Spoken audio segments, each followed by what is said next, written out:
Hi guys, welcome to another episode of SimBoxx Presents Let's Talk Boxing. I'm your host, Luke Carney, and as always, I will be joined by my co-host, Mr. Ewan Breeze.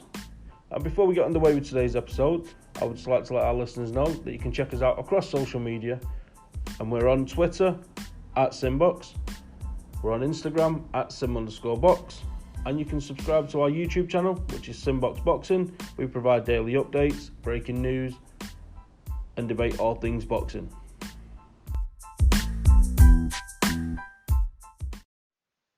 So, Ewan, here we are, the end of the year, and we finally, after much debate, settled on our end of year SimBoxx Presents Let's Talk Boxing end of year awards.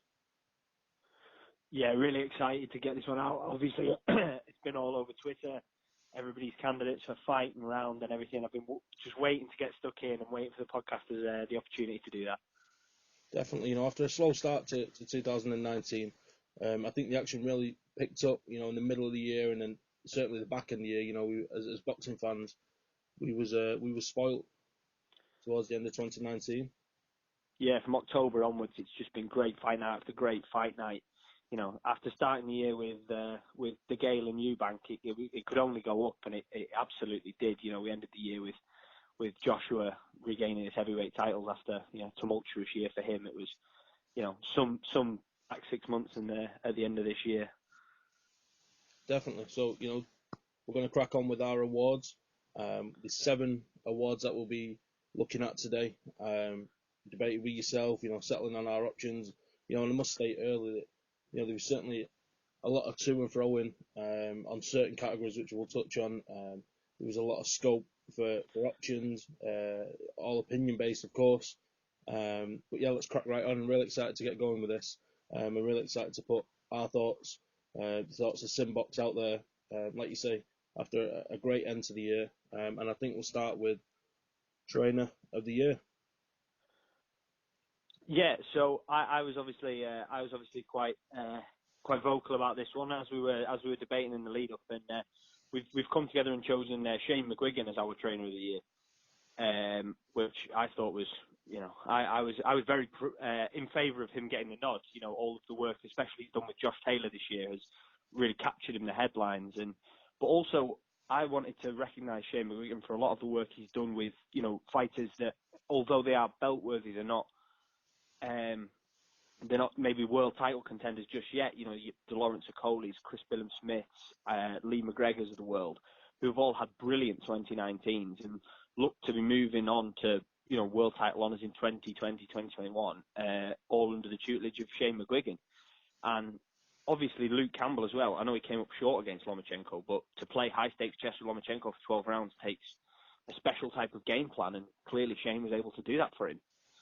Yeah, definitely. I think, when you look at Luke Campbell, he was in maybe the most high-profile fight. You could argue him and Josh Taylor vied for that position. But, if we just look at some of the names that you mentioned there, starting off, and it really, the hotbed for McGuigan's gym, the real hot streak, for me, started in October. We had Josh Taylor unifying the super lightweight division, of course.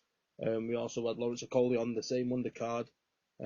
He won the European cruiserweight title, knocking out Ngannou, in a tough fight on paper. And then we move into November. There was the big unification fight up in Scotland with Lee McGregor fighting Cash Farouk. Unification of the Commonwealth and the British bantamweight titles. Shane McGuigan's charge picked up the win there in Lee McGregor. And then we move on to later in November, and Chris Billam-Smith in a real 50-50 fight with Craig Glover in Liverpool, of course. And Chris Billam-Smith gets the win there, a really good win. So when you look at that as a streak over a matter of weeks, it's unmatched, it's unrivaled in not only just a year, but that small section of time. It's a really impressive streak for Shane McGuigan and the members of his team. Yeah, I couldn't agree more. I think especially, as British fight fans, you recognise your own. And I was in the arena when Chris Billam-Smith knocked out Craig Glover, and obviously it wasn't, it silenced the Liverpool crowd, but it was a spectacular knockout. And you could see in the break between rounds, Shane McGuigan was explaining to him that he was open for the left hook as they broke, and that's the shot he started the knockout with. And you can see that in the arena, and you can see it on the fight footage back. And he offered fight-changing advice in, like you say, a 50-50 fight, obviously at a lower level. But he also then did that, against, like say, Regis Prograis and Ivan Baranchik, and then obviously not fight-changing, but good advice against Lomachenko. He's doing it at British Commonwealth level, but also at world level, and I think he has to be take the nod for our trainer of the year this year. Yeah, definitely, much deserved.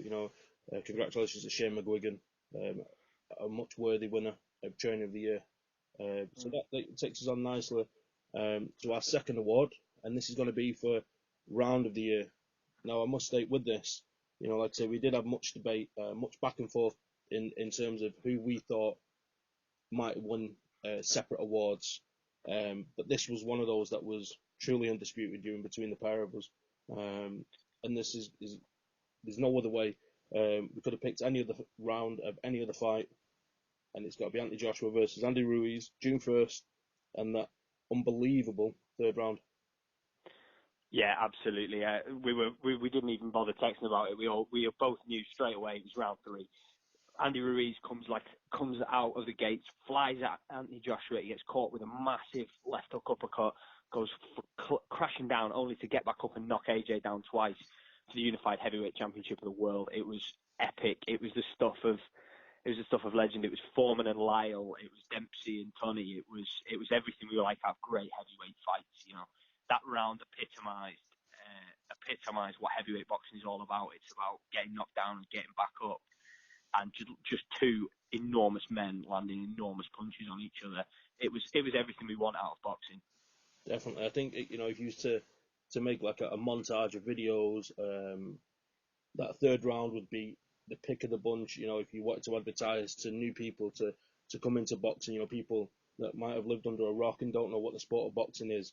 The blue ribbon division, the heavyweight division, that third round epitomised it. Like you say, Ruiz, some people thought he'd done well to even see the first bell of the third round, and he comes out, and Joshua was tentative as he was in the opening 2 rounds, and as you mentioned, he catches him with a big right uppercut, and then snaps in a left hook, and Ruiz is down, not only for the first time in the fight, but it's actually the first time in his career. And then the way he gets up, he's looking straight at the referee, and there's not an ounce of fear in him as he gets up. There's not an ounce of expectation to get up and take a backward step. He's straight back in, and something that's overlooked as well because of the dramatics that came after it was Joshua landed a huge right hand as they went back in after Ruiz beat the 10 count, and Ruiz ate that right hook before obviously the tremendous left hook that we later found out actually concussed Anthony Joshua, scrambled his senses, and that's when he was dropped for the first of 4 times, the first of 2 times in that single round.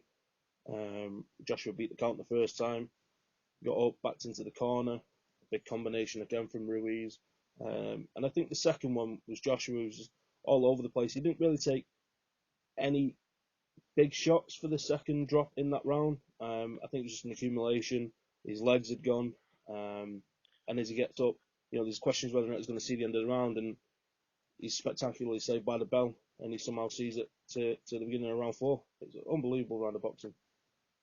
Absolutely, they're the rounds of boxing you live for. Is when you're not watching the clock, you're so enthralled in the action. Obviously, famous one is Chavez Taylor and Richard Steele not watching the clock but watching the fight because it was so good. Yeah. And that's exactly what happened. Everyone was out of their seats. Nobody was watching the clock. It was all about the 2 men in the ring, and that's for me is what boxing is all about. It's what a great round of boxing is all about. Definitely, and I'd just like to add to that, that for anyone that may not have seen it, Mike Costello was doing the commentary for BBC Radio 5 Live, and the little snippet of his commentary for the third round, I actually listened to it back this morning, and I had goosebumps. I was on the commute to work and just listening to Costello trying to put across his emotion. You could hear it in his voice, and he painted the picture perfectly. And it was like being right back there again watching it. And for anyone that didn't see it live and might have been listening to Mike Costello, you wouldn't have missed an ounce of action. It was a stunning piece of boxing commentary from Mike Costello. Unbelievable. Yeah, I couldn't agree more. I think if we had a broadcaster award, I think everybody would know who would win it, because I've said on many occasions I think he's the best sports broadcaster since Howard Cosell, and that's not something I say lightly. He's impeccable, and AJ Ruiz round 3 is some of his absolute best work. It's, again, I implore anyone that hasn't listened to Mike Costello doing his Radio 5 Live radio commentary on that round and that fight into general to go and listen to it, because it is genuinely moving in places. It's perfect. It's amazing. I can't put into words how the emotion that he puts into those words, and the scope that he gives what is happening in the ring. It's impeccable. Certainly. So, the round of the year, the SimBoxx Let's Talk Boxing round of the year is Anthony Joshua and Andy Ruiz round 3, which trickles on nicely to our third award, which is again a unanimous decision, and this is for upset of the year. And we're right back again, June 1st, Madison Square Garden, New York. Andy Ruiz defeating Anthony Joshua for the unified WBO, WBA, IBF, IBO heavyweight titles of the world. It was cataclysmic as Andy Ruiz shook up not only the heavyweight division, not only boxing, but the sporting world. Absolutely iconic, stunning. No matter what superlative you want to throw at it, it just doesn't do it justice. Unbelievable.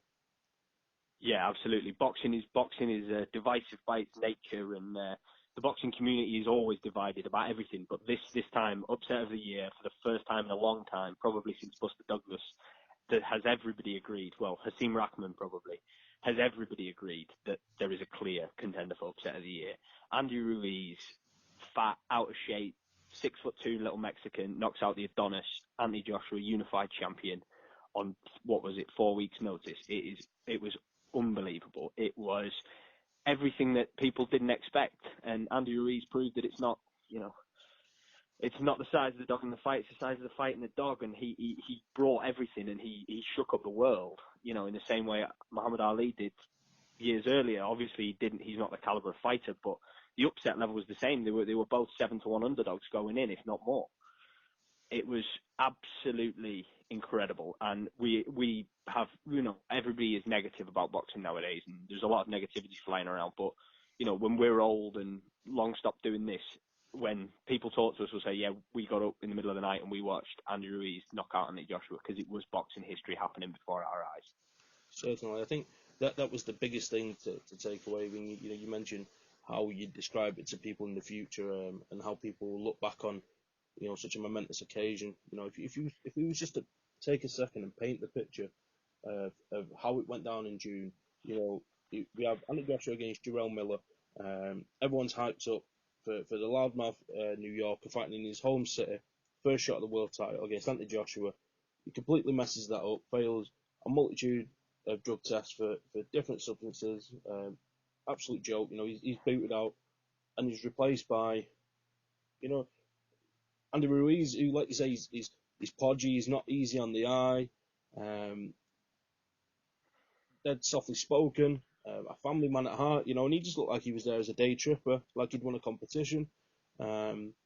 Gets in there, plays a nice guy, holding the belts at the weigh-in, and then he goes and turns the boxing world upside down, and he stands atop the division for the next 6 months. He has the majority of the heavyweight belts. He beat, for me, the number 1 heavyweight in the division.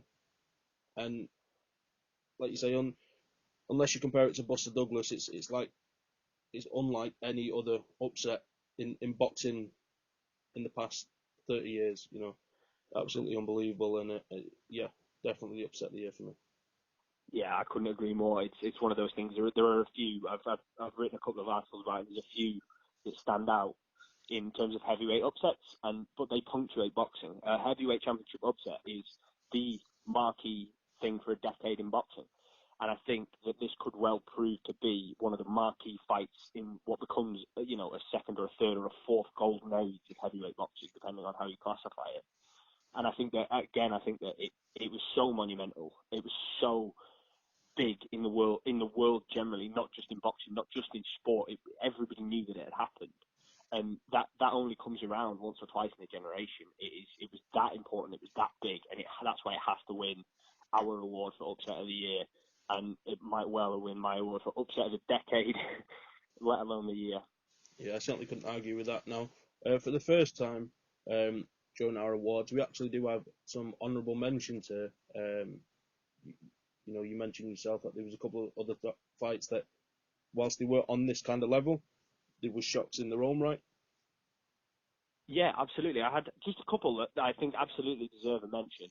Is Pablo Cesar Cano, who knocked out Jorge Linares in the first round. Jorge Linares, who'd obviously beat our own Anthony Crawler twice, and then gone on to have an epic war with Lomachenko where he put him down. He was seen as a real top dog, ready for always at championship level. And then Pablo Cesar Cano just came out of nowhere and obliterated him. A guy with a very mixed record, and he just blew. It was a kind of routine comeback fight for Linares, and he got blown out in one round. I thought that was worth a mention. And the other one is Casemiro versus Tete. So a lot of people think obviously Casemiro had been a champion, but it was 2 weights below. And I actually did a poll on my Twitter, and 98% of my followers thought Tete would win that fight. And obviously Casemiro knocked him out in a couple of rounds. I just thought those were obviously not nearly the caliber of AJ Ruiz, but definitely worth a mention in terms of their kind of shock effect on specific divisions, i.e., super lightweight and bantamweight. Definitely, we can just touch on those. The very noteworthy mentions, of course, and if we just touch on the Jorge Linares bout. I think the thing that shocked me most about that was it wasn't a flash knockout. It wasn't like a one-punch KO. If memory serves me correct, he was actually put down, I think it was 3 times in the opening round before he was stopped on his feet. So it just shows that he had the fight beaten out of him. It wasn't a lucky punch, a punch from the gods. It was a systematic breakdown and a beating inside one round. It was exactly inside one round what Ruiz did to AJ in that fight in 7. He just outworked him, out hustled him, and knocked him out. It wasn't a kind of flash knockdown like you say. It was both of them were systematic, kind of being outworked, out hustled, and out punched eventually. Definitely, so our upset of the year is Andy Ruiz defeating Anthony Joshua June 1st. But as a quick asterisk to that is a couple of noteworthy honourable mentions that are definitely worth checking out for our listeners. On the back of that, definitely, and it moves on to our 4th award, and this is one that divided opinion, and I think this is one where you could have 10 or 12, maybe more worthy winners, and this is for the SimBoxx presents Let's Talk Boxing Knockout of the Year. Yeah, I think we went over this one about 10 times, didn't we? I every time I speak about it, I flick between one and the other. I can't decide. Any of the ones that we can mention today would be absolutely worthy winners of Knockout of the Year. It's been a superb year for knockouts. Just the caliber at the highest level has been amazing knockouts, and not just the kind of caliber of opponent that these people are knocking out, but in the fashion they're doing it. It's crazy. I can't stress how tough this one was to pick. Yeah, so I'll take the bull by the horns. After much deliberation, my knockout of the year goes to Derek Chisora for the 2nd round KO of Artur Spilka. If we just paint the quick background to that fight, it was on the undercard of Dylan White against Oscar Rivas, the now infamous Dylan White Oscar Rivas night, obviously with the whole Dylan White drug test situation afterwards. That night back in July is now infamous with British boxing fans, certainly fans of British boxing heavyweights as well.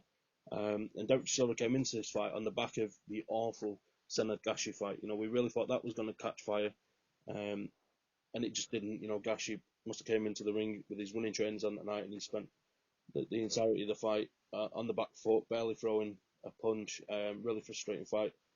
And then we get the announcement that on the back of that win, Chisora will fight Artur Spilka. Notoriously a tough fighter. Admittedly, his best years are behind him, but he did go 9 rounds with Deontay Wilder not too long ago, and he troubled Wilder.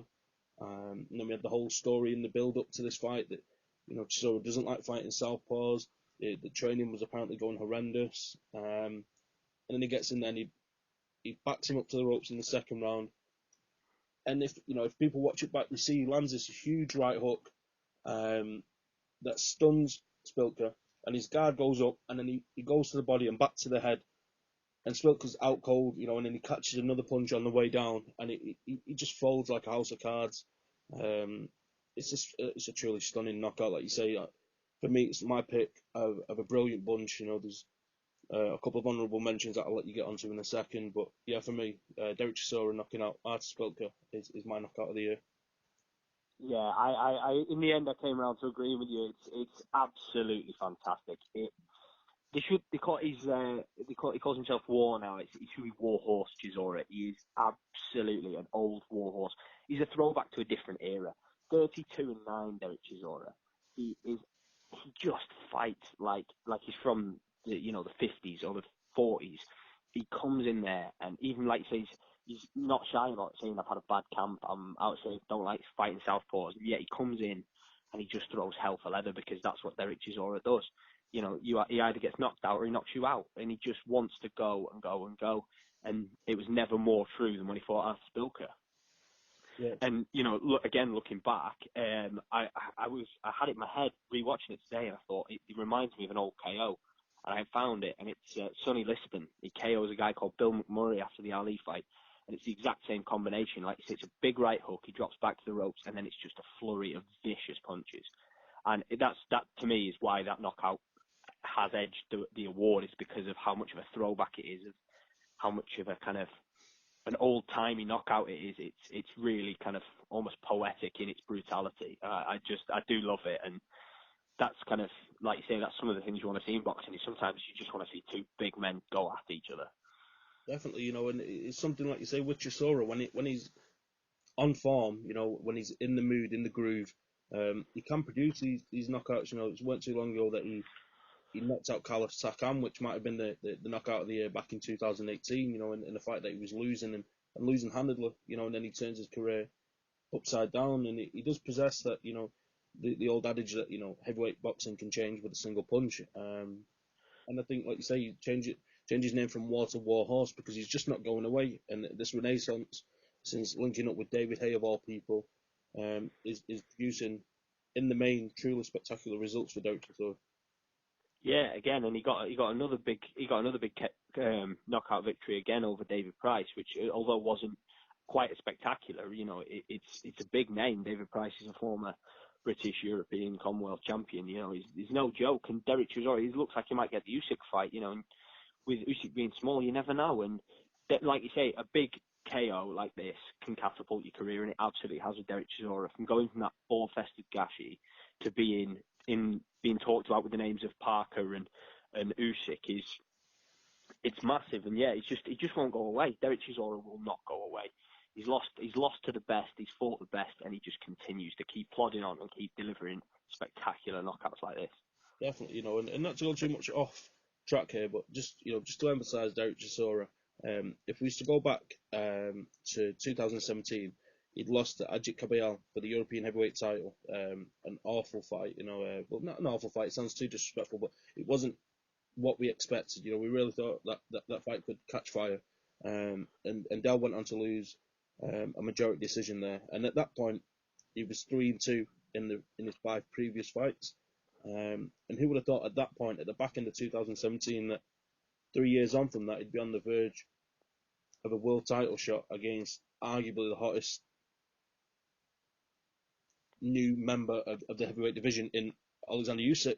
It's a truly remarkable back end to the decade and entering the new decade for Derek Chisora. It's stunning. Yeah, absolutely, and I'm happy to settle with that as my pick. But I do want to get onto the other two, which could just easily have been picked. And the first one is Super Sam Maxwell, who was losing. He lost 10 rounds, got dropped twice against the guy, the French lad Sideri, and he was getting taunted and teased in the last round, and he was shot, and his eyes were swollen, and then suddenly he pulls out this right hand from nowhere and just sleeps the kid in the last 10 seconds or something of his fight. And that one for me will always deserve a mention. I thought it was absolutely incredible. and could easily have been the knockout of the year. And I did campaign for a short amount of time for it to be the knockout of the year, but obviously Del Boy's pipped him at the post. But yeah, Yeah, Sam Maxwell absolutely deserves a mention. definitely. I can remember watching that fight back, and Maxwell entered the fight undefeated. Obviously, still remains undefeated, but he entered with an unblemished record, and he was being soundly beaten. And as you say, this is one of those videos that they'll make the YouTube compilations of boxing gone wrong or loudmouth being shut up or whatever title's thrown at it. There's almost like a Prince Nazim wannabe. He's taunting, the tongue's out, the hands are behind his back, and everything else. And Maxwell just obliterates him, and he couldn't have left it any later to get the job done. And yeah, he saves the fight, he saves his unbeaten record, and he produces almost the knockout of the year for me. But as you say, just picked him to it.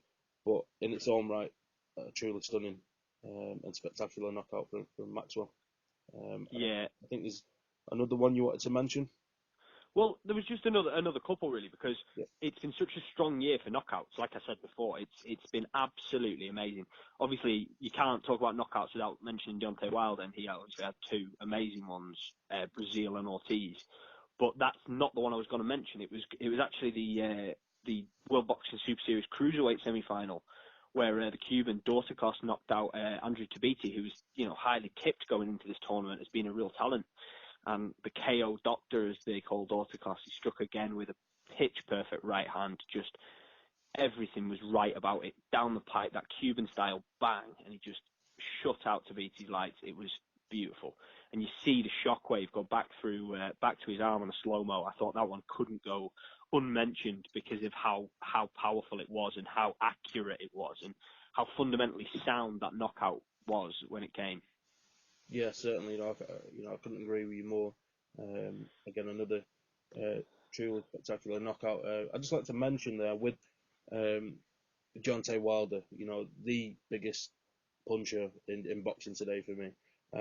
It almost seems unfair, like you say, not to include him, but I think his knockouts of Ortiz and Brazil, in obviously consecutive defenses of his WBC heavyweight title, for me, almost belong in their own unique category, where each year Deontay Wilder could have his knockout of the year competition. If you look back at some of the wins he's had and some of the ways he's won, and 2019 was no different. He'd lost every second of every round against Luis Ortiz, who up until that point, alongside Tyson Fury, provided him the sternest test of his career, and he went back and rematched him. Lost every second of every round, and then towards the end of the seventh round, he just unloads with this huge right hand. It's always the right hand, and it lands square, flush on the forehead of Ortiz, and it absolutely befuddles him. And that look as Ortiz is getting up, he doesn't beat the count, and the referee is holding him back, and it's a look of pure bemusement on the face of the Cuban, as if to say, where the hell did that come from? Because up until that point, he had scoped everything. He knew where to place his feet. He knew to stay out of range. And then when he was getting in, he was doing his work, getting his shots off and getting out. And that half a second was all it took. And it just goes to show why Deontay Wilder is the most dangerous man on the planet. The baddest man on the planet.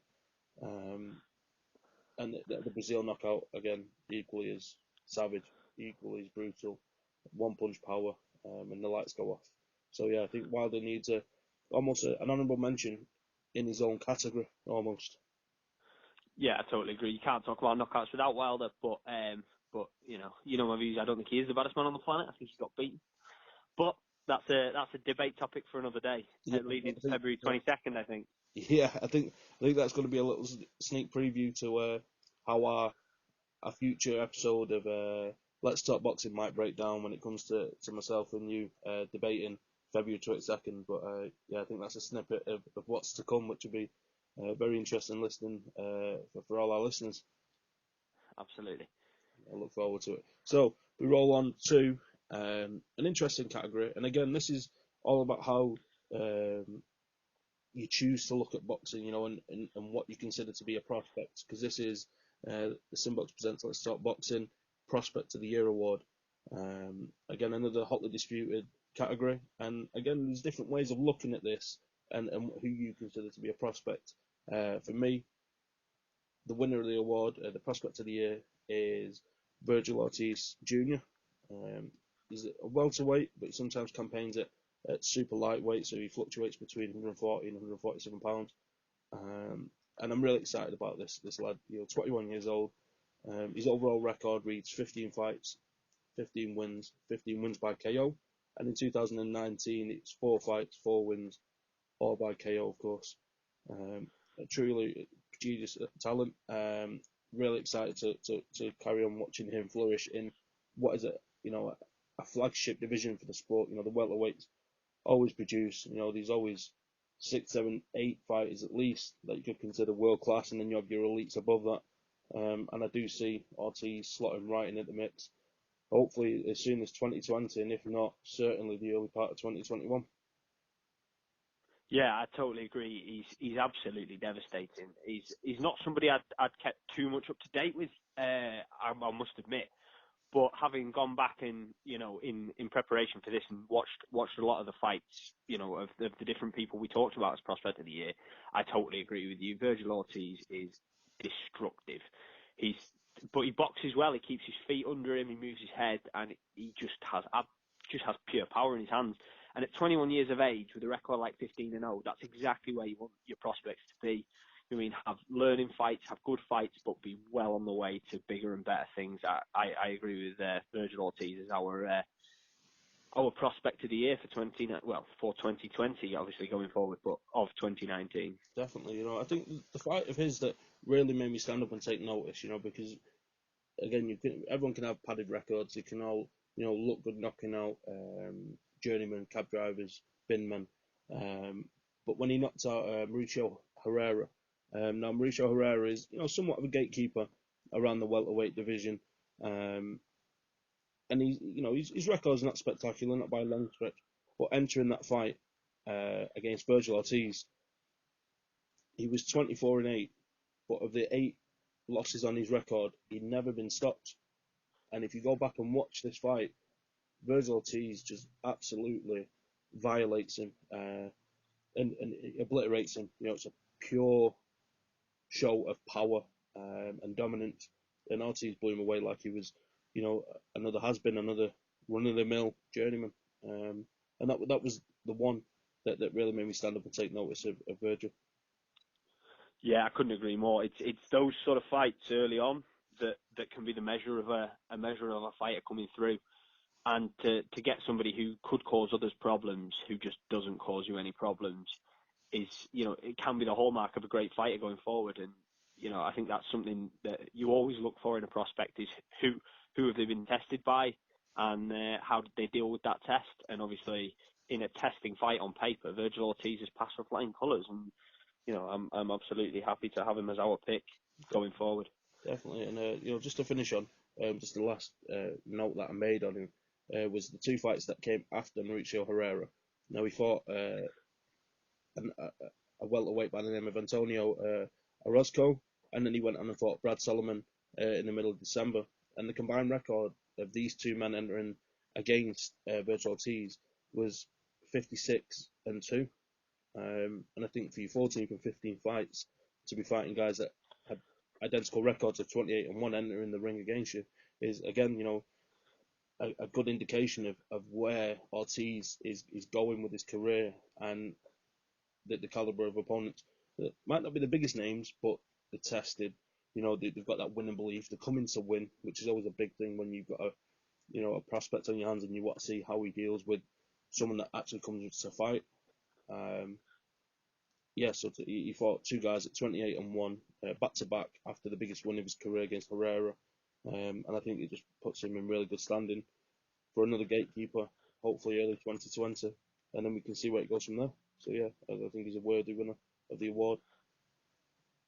I agree. I totally agree. The only other main contender is somebody that everybody knows in the UK, but is and he's coming through, and that's Daniel Dubois Yeah. at 14-0 with 13 knockouts. Obviously, he's coming through, and he is obviously one of Frank Warren's flagship fighters. But I think, obviously, I chose Ortiz with you. I agree with Ortiz, but you can't discount the power and the boxing ability of Daniel Dubois at heavyweight, especially when there are less heavyweights floating around than, say, welterweights. You know, Daniel Dubois is on course for a world title shot in 2021. Like, it's coming. It will happen. And I think he's absolutely worthy of a mention in the Prospect of the Year category. Almost definitely. You know, I think he's 22 years of age now, and the thing that stands out for me with Daniel Dubois is he had that fight with Nathan Gorman. You know, I mentioned a second ago about Ortiz having these fights against fighters that come to win. Dubois' fight with Gorman was a true, for me, you know, and I'm not going to be enough time. I'm going to stick to what I said before the fight. I thought it was a 50-50 fight. I thought it was almost a slimmed down version of Wilder against Fury, and the fact that you had the boxer against the puncher, and it's who you choose. It's a pick 'em. You know, and I dare say there'd be just as many people thinking that Gorman could outbox and confuse and you know box his way to a decision win over Dubois. As it turned out, you know, Dubois, it was a savage, brutal display again of just pure power, and there's nothing better than when you watch a heavyweight in full flow, which he was against Gorman, and I think that gut check, that highlight win this early in his career, stands him in good favour, and then he finished the year really strong as well with the. Again, this could have been a contender for the Knockout of the Year award when he obliterated the overmatched Japanese Fujimoto not too long ago. You know, I think it was the last big domestic card that was from Frank Warren and Dubois. You know, he didn't fail to deliver with his own Christmas cracker of a right hand that detonated on the chin of the unfortunate Japanese heavyweight. So Dubois, a really honourable mention, and I must say it was a really close decision, a really close run race with him and Ortiz to get the actual award. Yeah, well, again, for fear of aftertime, and I'll hold my hands up. I picked Nathan Gorman. You know me, I tend to favour the boxer over the puncher, and I picked Gorman. And the thing that surprised me about Dubois, and the thing that I want to say, is that he outboxed Gorman. Gorman is the boxer, was the boxer, and Dubois was meant to be the puncher. But he systematically outboxed, outmanoeuvred, and then knocked out Nathan Gorman, and that's why he absolutely deserves a very tight run second place, I think. Definitely. Now, I just want to add on to that, you know, to Prospects of the Year, and it's almost like, you know, a subcategory, because this is on much more of a small horse scene. For the time being, you know, I do believe the two people I'm going to mention will have a big 2020. They've had, you know, somewhat a breakthrough in 2019, and the first one that I want to mention, and he's somebody that I've worked with closely recently. You know, I've had the honour of interviewing him a couple of times, and this is Nathan Farrell. He's gone 3-0 this year. You know, he had an unbeaten amateur career. He's come back from a multitude of injuries. He had the whole trouble with Kieran Farrell suffering an horrendous brain injury, and Nathan had depression and stuff like that, and he came back into the sport, and he's been on some big cards this year with Matchroom. You know, he was on the Anthony Crawler undercard, he was on the JD Next Gen undercard, and then he's had a couple of wins on the small horse scene as well. So I do believe Nathan Farrell will go on to have a big 2020. And the other person that I wanted to mention, part of the same stable over at the People's Gym with Kieran Farrell, is a bantamweight. And now this girl, she's only 20 years of age, and this is Amy Timlin. Amy Timlin, she only made a professional debut back in May, and since then she's had 4 fights. She's won all 4 by clear points decisions. Really good prospect. You know, again, she's only 20 years of age, and I do believe she has a big year ahead of her under the tutelage of Kieran Farrell, and I do believe those two. Again, you know, I've interviewed these, I've worked with them closely, but I do think they deserve their own mention in their own right, and I think they'll have a big future in the sport. Yeah, I couldn't agree more. The Northwest brimming with talent at the moment, and especially Amy Timlin. Women's divisions are not as stacked as men's, and you can find yourself in title contention very fast. And she absolutely has the skills to find herself in title contention within a couple of years. Absolutely, she deserves a mention, and seems very personable as well, and very marketable for the big promoters who are looking to get into more women fighters, and promote those big clashes like we've seen with the likes of Taylor and Pearsoon. In 2 or 3 years, that I think the name Amy Timlin may well be up and in with them.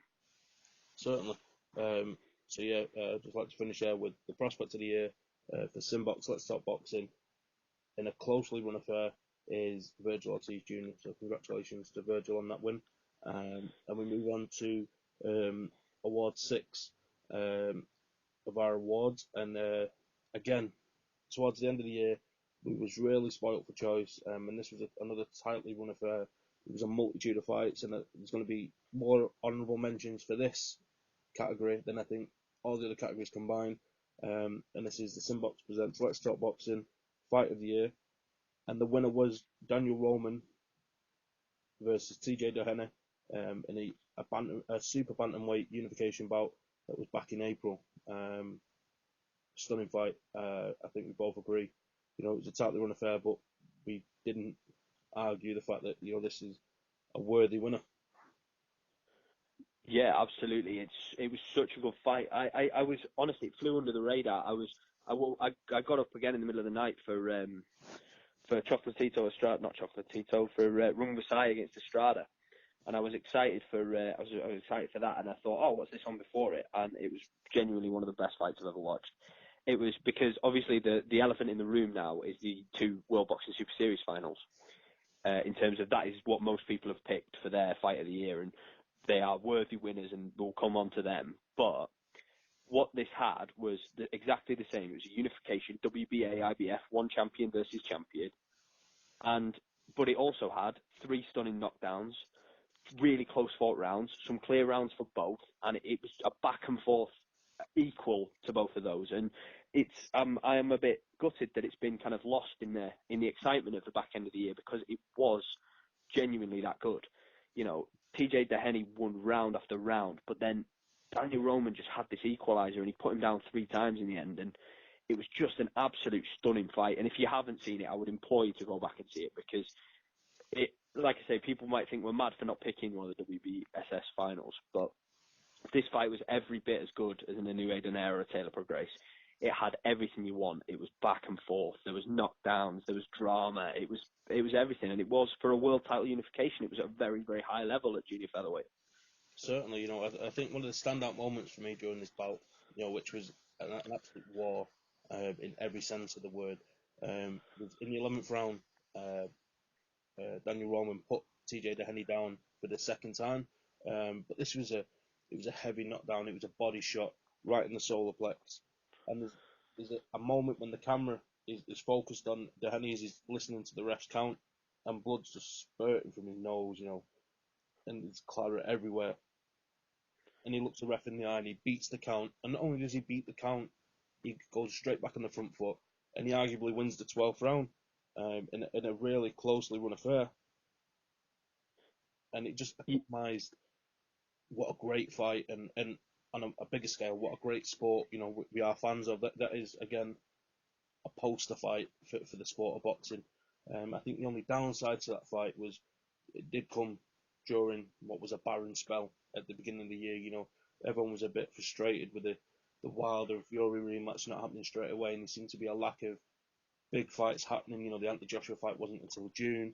There was a couple of subpar Matchroom and Frank Warren offerings, and I think this one just is easy to forget about until you remember, until you watch it back, whether it be in the full fight or whether you watch highlights. It is easy to forget until you look at it back, and it's a stunning fight. Yeah, I couldn't agree more. And it's the thing that this has to offer that the others don't is, well, in some senses that they all do, but is, Jack Dempsey famously said a champion's someone that gets up when he can't, and TJ Doheny couldn't, and he did. And it's about that championship mindset and that warrior spirit that they both showed in there. That Daniel Roman took a beating for 2 or 3 rounds in there, and he just took a beating and took a beating, and he still detonated that power. And, TJ Dehaney gets dropped heavy and he gets back up and he fights on and he doesn't run away, he doesn't try and survive. He gets back on the front foot on the gas and tries to stop Daniel Roman, even though he knows he probably can't. But he gives it his all because that's what champions do, and they were both exemplary champions. And that's what boxing's about. Like you say, it's about two guys giving it their 100%, and they both did. They left everything in the ring that night, and I thought Daniel Roman was a deserved winner, but I would love to see a rematch of that in 2020. Definitely, I think I could certainly agree. I'd love to see that back, 100%. But the thing is, when I've looked into it a little bit deeper, in preparation for the pod, and you look at the super bantamweight division, and some of the names in there with Daniel Roman, to look at further unifications fights. You have people like Emmanuel Navarrete, Ray Vargas, Guillermo Rigondo. He's still around. Isaac Dogbo will be looking for another big fight. There's some really, really big fights for Daniel Roman. I think his next fight's been announced for, I think it's the end of January.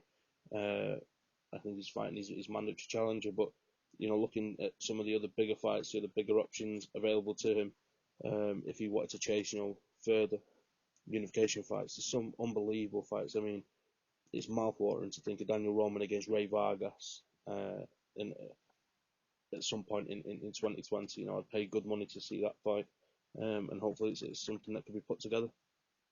Yeah, I couldn't agree more. But if it ends up being that, I would absolutely, if it ends up being Roman Vargas, why not Dehaney Navarrete or Dehaney Rigondeaux, or Dehaney Dogbo? I'd pay to see all of those fights. It's an on fire division for those people who know boxing, because you look at those names and they're not mainstream names, but those fights are incredible. Like any of those, you mix any of those top five, mix them in with each other, and that would be 100%. Like they'd be fight of the year contenders. I think that'd be an incredible. That's an incredible little weight class that not a lot of people know about, that could really set off some fireworks in 2020. Yeah, certainly couldn't agree more there with you. And hopefully we do see some of those fights in 2020. Now onto the honourable mentions for fight of the year.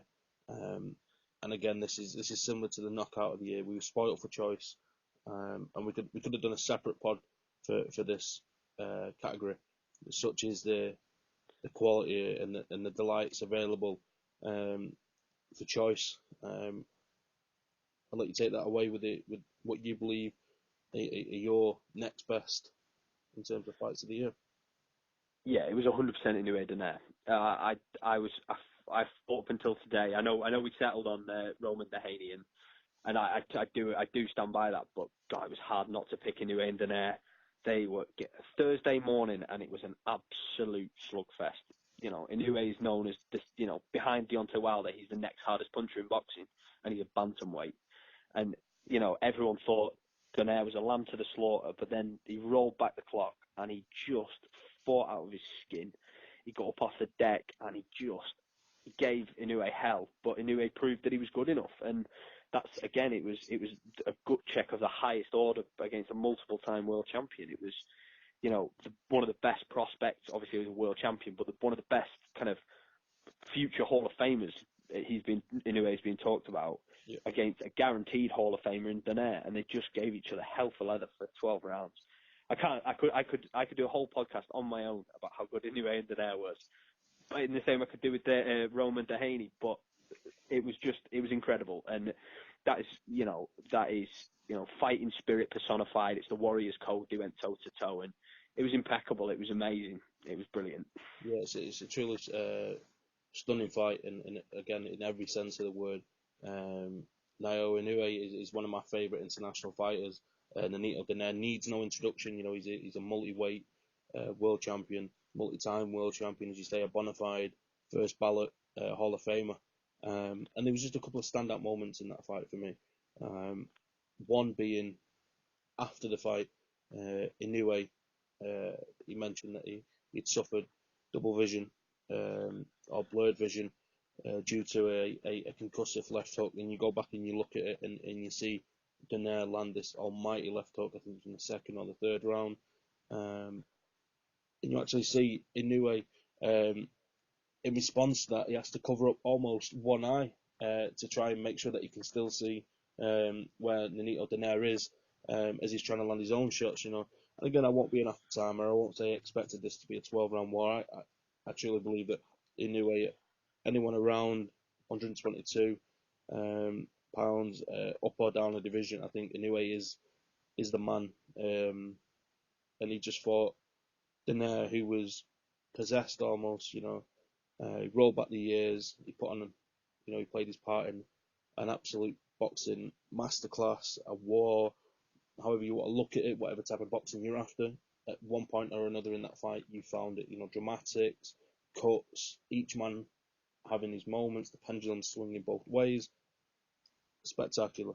And again, we're spoiled, and we could have chose different fights for different reasons to win this category.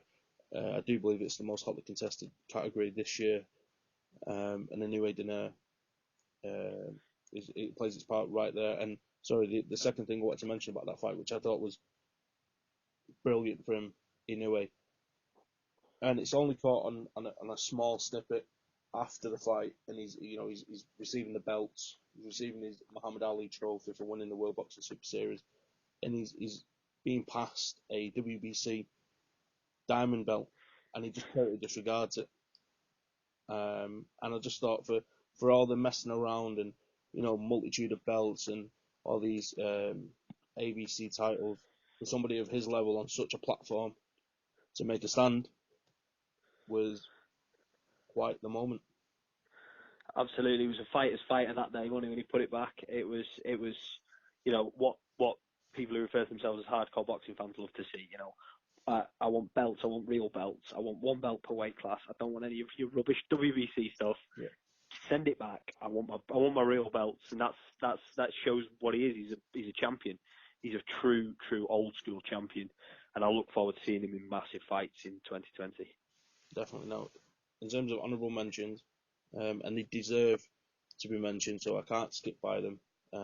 First of all, Regis Prograis against Josh Taylor, October 26th at the sold out O2 Arena. In what is on paper for me the most prestigious fight we had this year. Two undefeated, young, in the prime, world champions, come through quite a tough tournament in the World Boxing Super Series.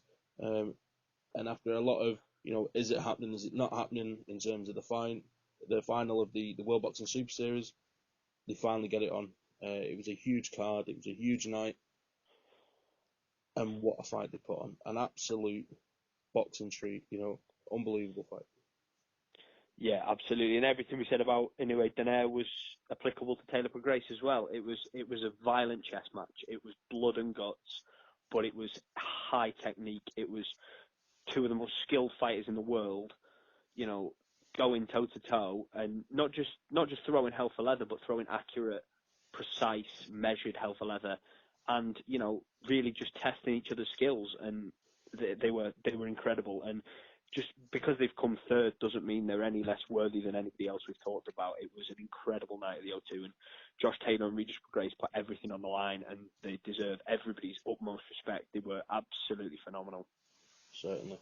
It almost feels like we're doing an injustice not breaking that fight down further, but I'm sure at some point in the future that's something we can come back and look at, because the other fight that I wanted to mention, and it has slightly gone under the radar because it's in the same division as Prograis and Taylor, and it was more of a domestic grudge match, but there was a lot of spite in the build-up, and the fight that I'm talking about, of course, is Lewis Ritson defeating Robbie Davis Jr. In a fantastic all English British grudge match, stunning fight. Yeah, bad blood personified, wasn't it? That's what they called it, and that's what it was. It was Newcastle versus Liverpool, two of Britain's proudest fighting cities, and they gave it them everything. Again, you just the respect I have for fighters who can do the things that these fighters we're talking about can do is unparalleled. Robbie Davis Jr. and Lewis Ritson just gave it everything. I've had words with members of Lewis Ritson's team, and we're not close friends, but ultimately, if you put your feet through those ropes and you go hell for leather like that, I'll always have respect for you. And they both of them the respect of each other and every boxing fan, or they should have done, because what they did was amazing. It was brilliant. It was a domestic version of the fights we've already talked about. It was really truly noteworthy, worthy of mention. Certainly, I really enjoyed the fight, and I think that the main sticking point, the main thing that takes me back to that fight when I think of it, is the way that the fight exploded into life in the first and the second and the third round was matched equally in ferocity when we was in the 11th and the 12th round, trading punches, heavy shots, combinations, body shots, a real pick and fight. Going into the fight, it was a real pick and fight, and even at that final bell, had it been given a draw or a couple of rounds either way, there would have been no argument for myself, and that's really shows how much of a close fight it was. Yeah, absolutely. I scored it a draw on the night. I haven't gone back and rescored it, but I have no problem with either of them winning it by a round. It was one of those fights. It was close, and it was, like you say, blood and guts, and really worth a watch if you haven't seen it already. I think something that might be worthy of a quick snippet while we're on that division, and while we've mentioned both of those fights, I think it'd be interesting to get your thoughts on how do you think Ritson would go about, challenging the elite of that super lightweight division. I know there was some talk of a St James's Park challenge of Josh Taylor's world titles, which of course would sell a magnitude of tickets. It'd be an unbelievable occasion. But in terms of a one-on-one, mano-a-mano boxing match, I don't see it playing out that way. What do you think? I think as again for fear of annoying a load of Geordies again. I think that for the spectacular event, it would no doubt be Lewis Ritson couldn't go 5 rounds with Josh Taylor. I think he's not got the skills or the size or the physicality or the power to stay in there with Josh Taylor. Josh Taylor's a pound for pound elite now. He's knocking on the door of top 5 pound for pound. If he beats Jose Ramirez next year, he might be top 3. And Lewis Ritson is, for all his faults, a lightweight who is too big to make lightweight anymore. I don't think he can last with Josh Taylor, but I think that's enough for me in the hypotheticals.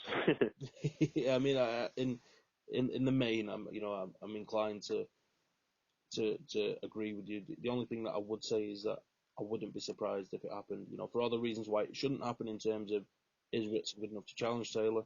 Because I'm sure he'd love to give it a go. But in terms of it, to the majority of boxing fans that know boxing, it's not a competitive fight at the minute. I wouldn't be surprised if it happened. There's just a lot of money on the table with a potential fight, and I would not be surprised. Oh no, I totally agree. I think it's the logical move if you wanted to increase profile and make money, and that's ultimately what boxers' goals are in boxing. And I think I would not be surprised at all if that's what happens next. Definitely no. We do have one award remaining. It's the biggest award what we do present, what we do offer. But just before we get into that, Ewan, I think this would be a good time to mention, to give you the opportunity to mention. Sometimes the sport of boxing is certainly very unforgiving. It's a very dangerous sport. It's a sport we all love, but it's not without its faults. And unfortunately, in the year of 2019, we was reminded of those facts on multiple occasions. And I think on an end of year award in celebration of boxing, it'd also be nice to give a bit of respect to those that have unfortunately passed away this year. Yeah, absolutely. Everybody knows boxing's cruel, and it's unforgiving in a lot of places. And unfortunately, a consequence of the sport is that people do lose their lives, and that is always tragic. And obviously, this year we had Maxim Dadyshev, Hugo Santillan, Boris Shanchov, and then lastly Patrick Day, who all lost their lives in the boxing ring. And those are tragedies. And I just think that to give your life, everybody that steps through the ring gives their lives to boxing. But unfortunately, these 4 have literally had to give their lives to boxing. And they should be honoured as fighters of the year in the same way that our next pick will be, because ultimately they showed heart, grit, resilience, all of the things we love in boxers, but ultimately that cost them and their families their lives. And I think we should recognise that as a tragedy, and not to make the tone somber of the podcast, but I think that these people need recognising because without them, our sport can't move forward. And with we don't want to push them under the rug. We want to recognise those names and make improvements in boxing in their memory. And I think that's really important. And I think that we should play our very small but our part in that. Certainly, I couldn't agree more. Really good words. Really well spoken of yourself there, Ewan, and the whole team at SimBoxx are in unity in showing our respect, our gratitude to every boxer that stepped through the ropes, and each of those four tragic cases. Our thoughts are with their family, their friends, and we can't respect those guys enough. So I think if we move on again, we don't want to load it on too much, but they deserve their own recognition, each man in their own right. But if we move on to our final award, Award 7 of SimBoxx Presents Let's Talk Boxing, and it's the big one. It's the Fighter of the Year. Yeah, it's exciting. It's exciting, and I think we were pretty agreed on this one there. And I'll let you announce it, Luke. But it was a very very hard fought competition again. There was several worthy contenders, but I'll let you lead on this one. Yeah, of course. So SimBoxx Presents Let's Talk Boxing's Fighter of the Year is the Tartan Tornado, Mr. Josh Taylor. And for me, this is undisputed. There's a few honourable mentions which we'll get to, but nobody's had a year like Josh Taylor in terms of the magnitude of the fights, the step up in class that he's took on and beaten. From when he entered the year to how he's finishing it, it's a real stunning year for a fighter, And Josh Taylor this year, he had 2 fights in 2019. If we go back to May, 18th of May in Glasgow, what an atmosphere as he fought in the semi-finals of the brilliant World Boxing Super Series, Super Lightweight edition. And he goes in against Ivan Baranchyk. He was 19-0 entering the fight, and he was the IBF champion, making the first defence of his title. And Josh Taylor beat him up. It was a close fight, but Josh Taylor was always ahead. I think he put him down in the 7th round before winning a unanimous decision. A spectacular card, a spectacular night of boxing, and a brilliant win for Josh Taylor. And he picks up his maiden world title in the IBF Super Lightweight title, which then moves on to the World Boxing Super Series final, which we've already mentioned, Fight of the Year contender against Regis Prograis. IBF and WBA Super Lightweight unification bout, and it's an absolute war, as we've already mentioned. And Josh Taylor wins that fight, and he ends the year with the World Boxing Super Series Muhammad Ali Trophy. He finishes with a 16-0 record, and he also has the IBF and WBA Super Lightweight titles.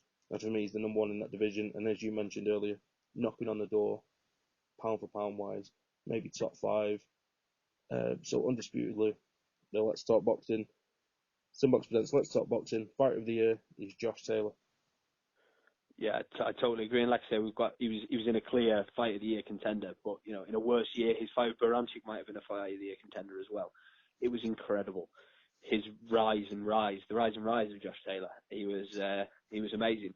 So his last 2 opponents, if we were doing the thing we did with Virgil Ortiz, were 43-0, and he was fighting at 15 and 16.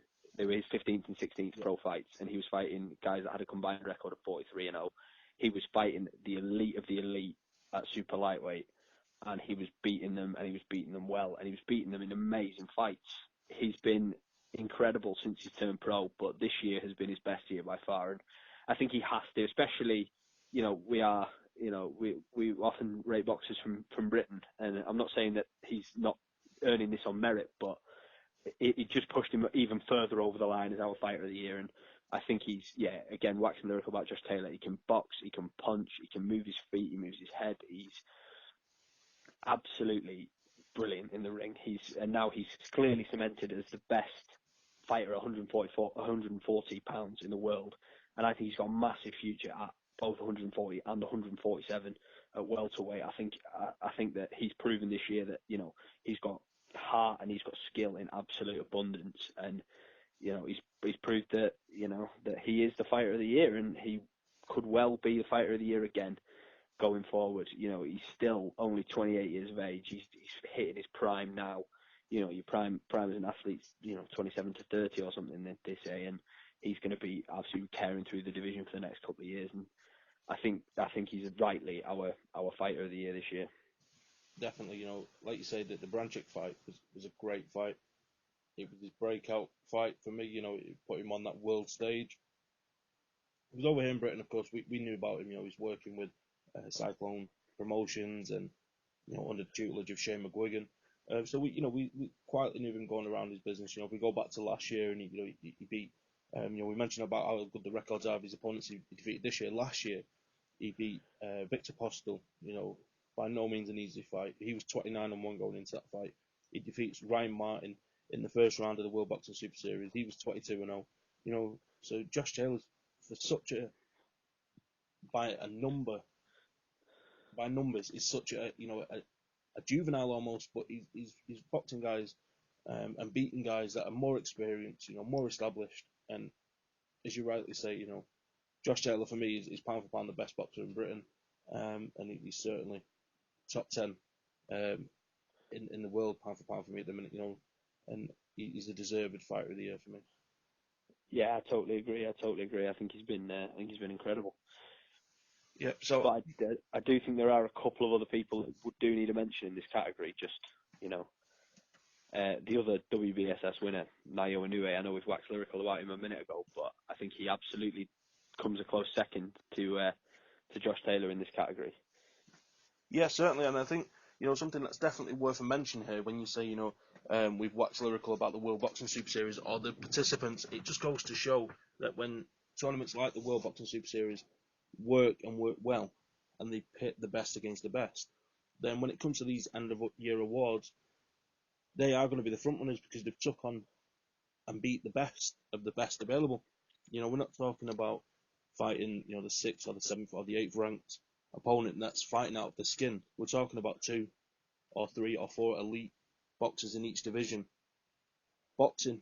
So then Nayo Inoue defeating Emmanuel Rodriguez.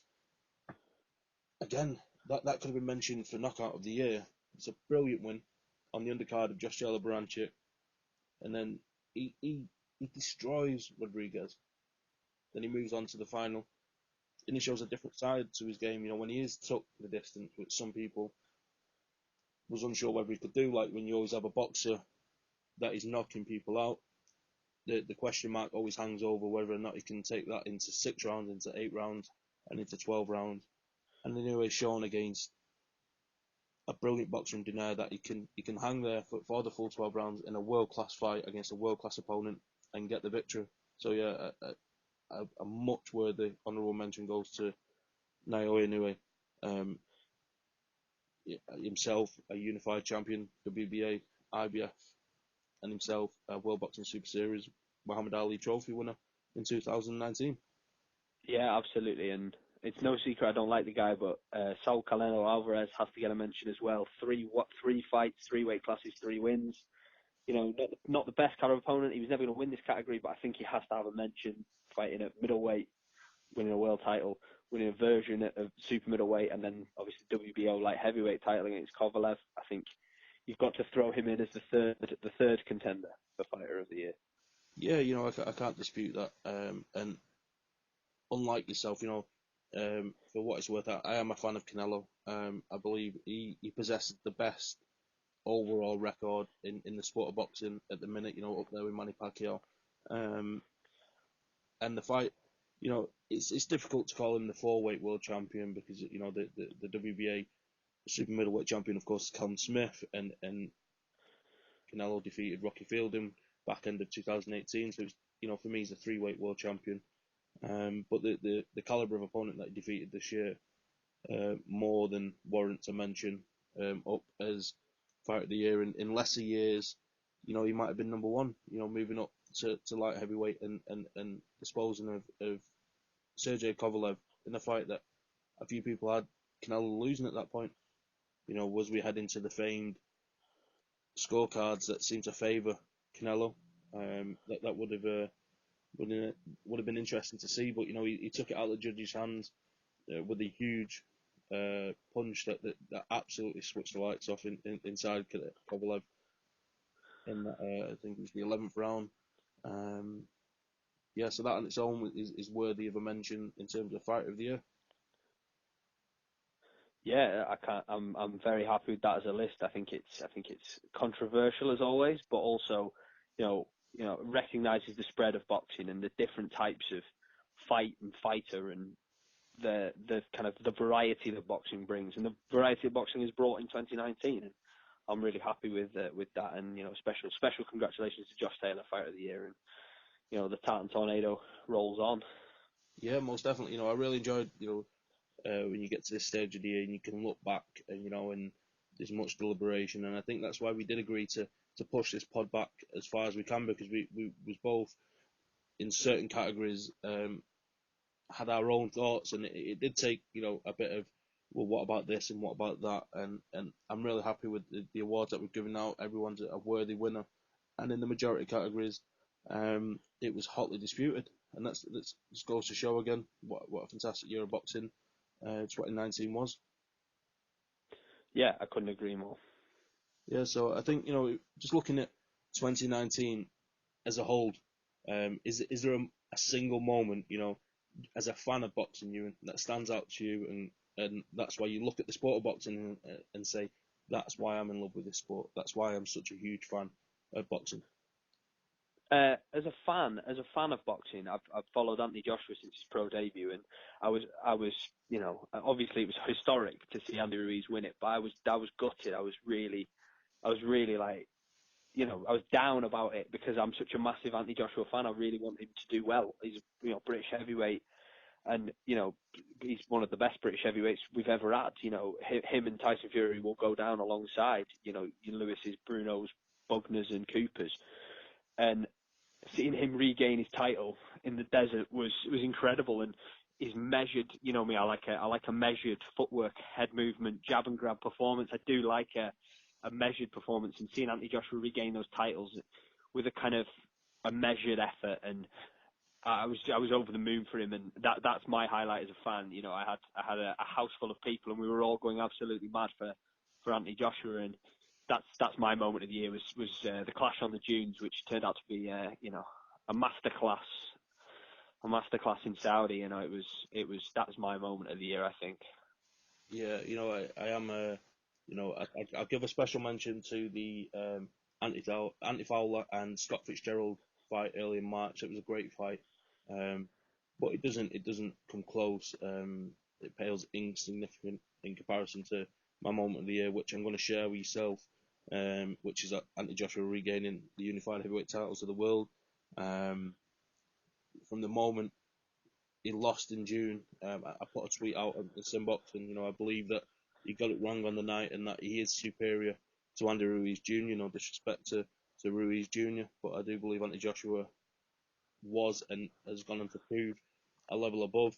And it was such a long wait from June 1st to December 7th, and there was a lot of people with their opinions, and that's the great thing about the sport of boxing, is everyone has an opinion, and no one necessarily is wrong until proven otherwise. When the two men step in the ring and you get your answer, and the way Joshua answered all the questions, he won't be able to stay focused. He won't be able to have the tank to box him off for 12 rounds. He will get involved, and when he does get involved, he will get tagged and he will go down.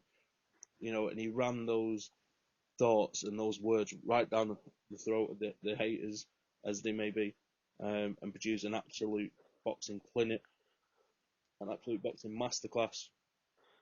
And for me, he now stands atop the heavyweight division as the man. He has the most belts, he has the best record, and all we need now is fights with the other two big heavyweights in the division, of course, Johnson Wilder and Tyson Fury. But that is the moment in 2019. Yeah, and we hadn't discussed before recording the moment of the year, and it's the same for both of us. I think that just shows how important it was and how much it meant to British fight fans, really, and how much Anthony Joshua means to British fight fans, and how much we want him to get back stuck into the mix with the other two big guys at heavyweight in 2020. He transcends our sport, and I can't wait for him to keep doing it in 2020 and keep delivering moments like he did in Saudi. Certainly. So I think, on that point, I think I'd just like to say, I really enjoyed putting these awards together. Is there anything you'd like to add to close out our podcast, Ewan? No, I'm just congratulations to all the winners and everyone that missed out.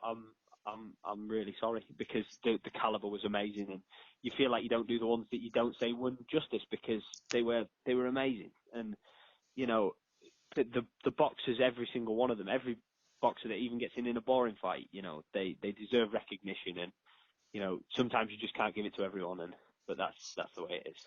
Yeah, certainly. I'll echo those thoughts. I'll second those thoughts. Congratulations to each of our winners, each worthy winners. And I'd just like to say, I'd wish you a happy new year, Ewan. I wish all our listeners and all our followers at SimBoxx, all the best for the new year. And let's hope 2020 is another spectacular year of boxing. Thanks, Luke.